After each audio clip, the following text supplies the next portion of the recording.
Graça e paz, família, graça e paz, meu amigo, graça e paz, meu amado irmão em Cristo.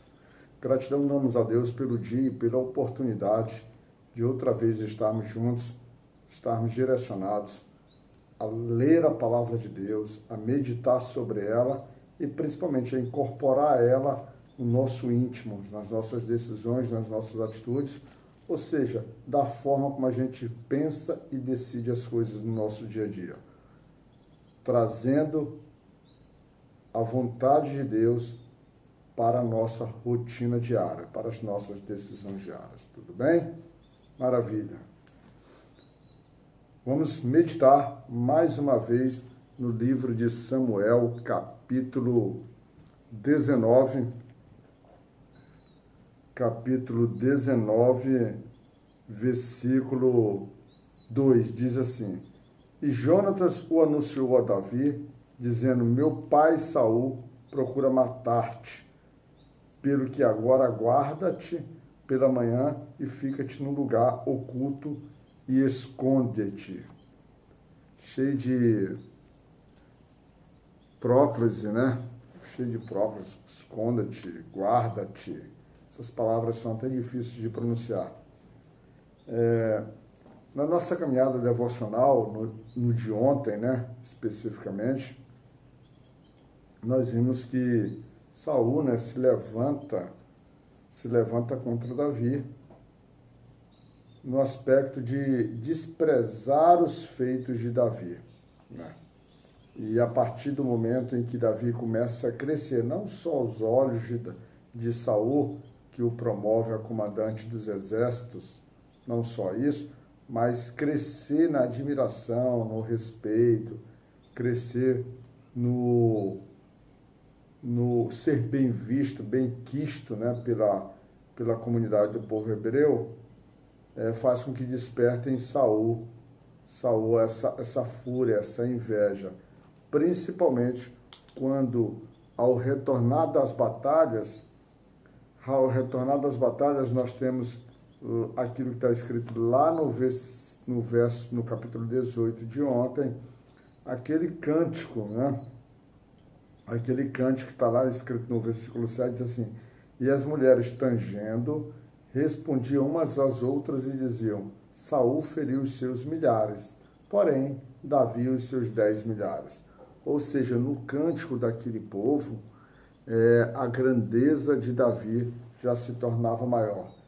Se tornava maior porque, efetivamente, Davi era para ser grande, porque Davi naquele momento era para ser o rei. Davi naquele momento era para ser o próprio representante divino sobre aquele povo. Era simples assim. Mas Davi está sendo preparado, né, para ser rei. Mas nesse processo, como o Espírito de Deus saiu de Saul, abandonou Saul e passou a estar com Davi, ele ficava inquieto. E aqui ele estava inquieto quando nós começamos o versículo base do nosso devocional. Ele está inquieto.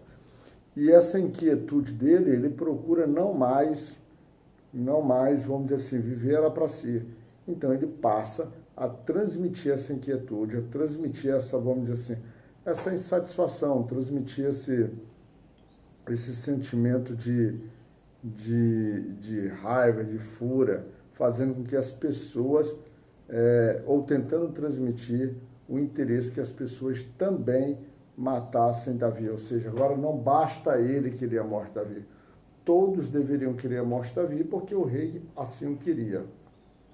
E o interessante é que ele começa isso, e já tem a primeira resistência, com as pessoas que estão mais próximas dele. Ele vai tentar utilizar a filha dele, vai tentar usar Jonatas, ou seja, pessoas tão próximas. Os seus exércitos, ele vai expandindo isso. E isso já nos deixa uma lição muito clara sobre a vida, que quando você estiver no seu processo de engrandecimento, de crescimento profissional, às vezes até mesmo o crescimento espiritual na sua vida, ele pode suscitar no outro, né, um sentimento de aversão, um sentimento de ira, um sentimento um sentimento de mágoa. Mas tudo isso ele é fomentado pelo princípio base do nascimento ou do crescimento da inveja dentro daquela pessoa que está sendo tomada por aquela perversidade. Por vezes, e aí a gente tem que tomar um cuidado, tanto o que faz quanto o que é tomado pelo sentimento, por vezes há irmãos na igreja que são extremamente habilidosos, ou extremamente capazes, ou virtuosos, nas mais diversas áreas. É como se tivesse um daqueles que recebeu os 10 talentos, né? Enquanto tem pessoas que recebem um, ou pessoas que entendem, ou que não se descobrem em qual talento foi capacitado. Essas pessoas que têm os 10 talentos, às vezes elas na sua execução, vamos dizer assim, na aplicação prática desse dom que eles têm, ou vamos dizer assim, dessa gratuidade de Deus em sua vida, ele acaba se expandindo de um jeito que ele desperta, porque parece que tudo quem faz é ele. Quem abre a igreja é ele, quem canta é ele, quem dá a diretriz, ele parece, na verdade, o dono da igreja. E aí é um sentimento que também, aí é uma conduta, um sentimento não, aí é uma conduta também, que pode levar irmãos fracos, irmãos que estão ainda tentando se encontrar, irmãos que ainda não têm uma compreensão perfeita da ação do Espírito Santo sobre suas vidas, pode levar esses irmãos a olhar para esse irmão talentoso de uma forma diferente, uma forma invejosa, e eles passam a trabalhar, a se levantar contra esses irmãos, fazendo uma clara divisão da igreja, ou seja, a ponto de, inclusive, tentar até separar aquela pessoa de tanto ataque, a pessoa talentosa de tanto ataque que ela recebeu, não deixando com que a própria igreja prospere no Senhor. Então, nesse aspecto, Saul aqui está vivendo isso, vivendo que, aos olhos de todos, ele passa a ser, vamos dizer assim, preterido, e ele olha em Davi uma ameaça real, porque, segundo agora o que habita no coração do rei Saul, é que só falta efetivamente Davi ser elevado à condição de rei. E isso, no coração de Saul, ele não está propenso a permitir. Então, ele leva toda a situação a um conjunto de ataques, a um conjunto de propósitos, a um conjunto de ações para que possa atacar Saul. O primeiro ataque que existe é quando ele se manifesta isso para Jonatas, que nós bem sabemos, amou Jonatas, passa a amar a Davi através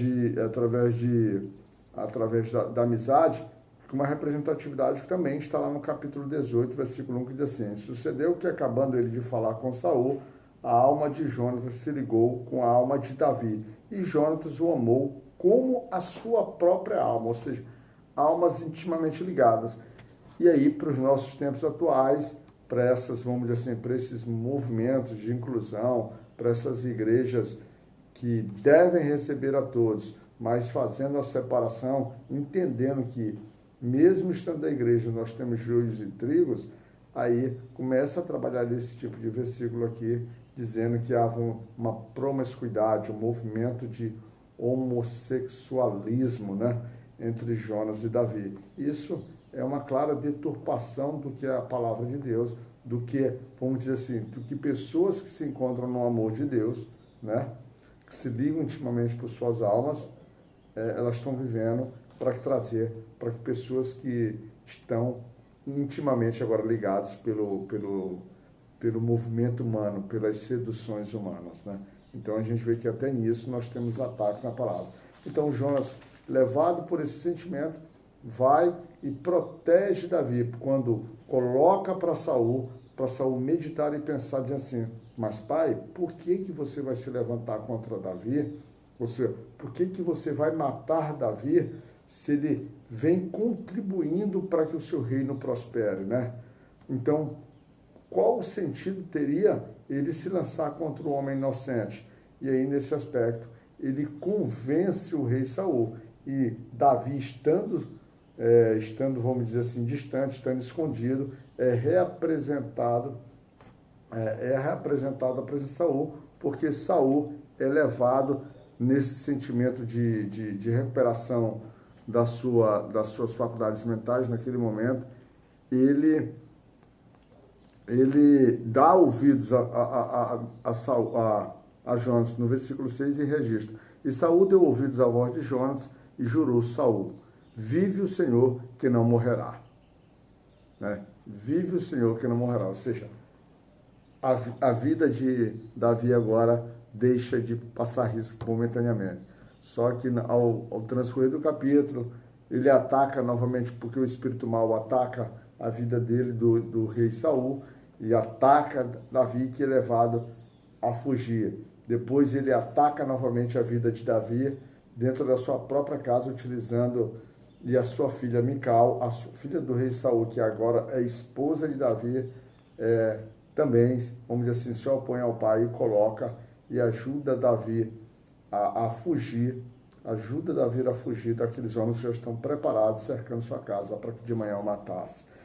E para não terminar essa perseguição, Davi se dirigindo ao socorro, se dirigindo ao direcionamento do sacerdote Samuel, agora para buscar aconselhamento, para buscar direcionamento e entendimento de como se transpor, e é um aspecto importante da nossa vida, quando estamos sendo atacados, estamos sendo, vamos dizer assim, perseguidos nas tribulações da vida, ou pelos nossos inimigos, a gente buscar no Senhor. E aí Davi procura, através do profeta Samuel, lhe expõe toda a situação, porque o profeta Samuel é um próprio representante de Deus nesse sentido, e eles vão até a cidade de Naiote, e se reúnem com profetas e vão orar. Mas as perseguições, elas continuam.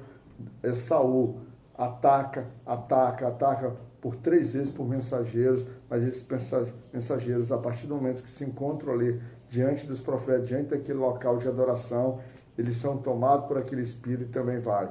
E aí não se resiste de Saul e vai novamente para atacar agora ele próprio.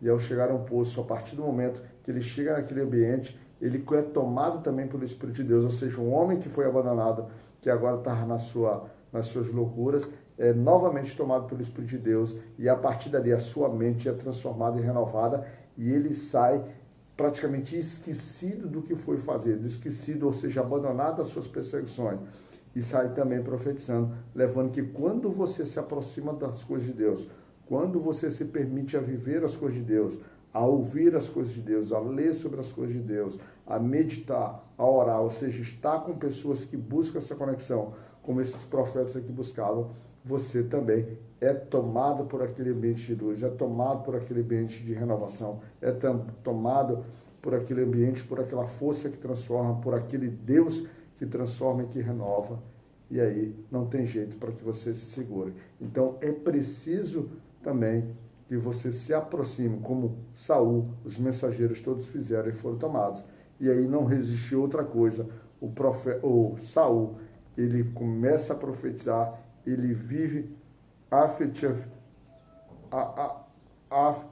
efetivamente aquele momento, ele é tomado pela adoração, e no versículo 24 é registrado como bênção final sobre isso, dizendo assim: e ele também despiu as suas vestes, e ele também profetizou diante de Samuel, e esteve nu por terra todo aquele dia e toda aquela noite. Pelo que se diz, está também Saul entre os profetas, ou seja, ele é tomado totalmente, ele se entrega totalmente, a ponto de se despir completamente, se despir da fúria, se despir do ódio, se despir da inveja, se despir, apenas se entregar ali naquele momento. O Espírito de Deus está ali, mas lembra-se, o Espírito de Deus havia abandonado Saul.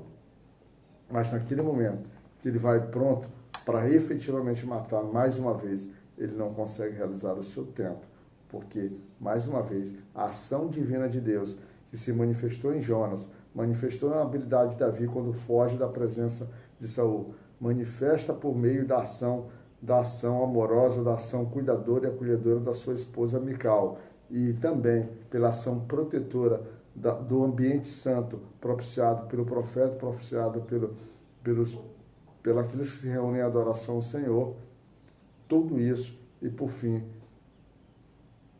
nosso Deus age diretamente naquele opressor que tinha vontade de tirar a vida do nosso